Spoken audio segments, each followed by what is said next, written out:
হিন্দুদের এইভাবে বাঁচানো যায় না দাদা ভাই, এইভাবে একদম টোটালি বাঁচা। শুভেন্দু অধিকারী মহাশয় ভুল করছেন। নির্দিষ্ট সালে যেরকম কুরবানির প্রথা চলছিল সেই প্রথা চালু করে। আমার ঋণ আছে 9 লাখ টাকা, ঋণের বোঝা শুভেন্দু অধিকারীকে নিতে হবে। কুরবানির নিয়ম বন্ধ করেছে, মানছি না, মানব না। মানছি না।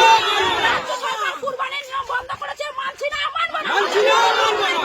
নালে আমার তোমাকে কিছু কথা বলি, সত্যি হলে সত্যি বলবা, মিথ্যার আশ্রয় নিবা না। কি রাগ করলা? রাগ কইরো না। এখন আমার আইন অনুযায়ী, বাংলাদেশের আইন অনুযায়ী শুভেন্দু অধিকারীর বাসার সামনে 500 গরু আর নরেন্দ্র মোদীর বাসার সামনে 1000 গরু নিয়ে বাইনা থুয়াইতে হয়। অগরে দেখাইতে হয় যে গার জ্বালা কারে কয়।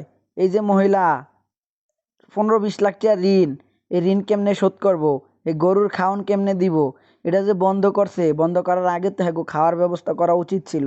এই আইন কে পাশ করছে? এজন্যই তো বলছিলাম মমতা ব্যানার্জিরে ভোটটা দাও, তোমাদের ভালো হবে। কি রাগ করলা?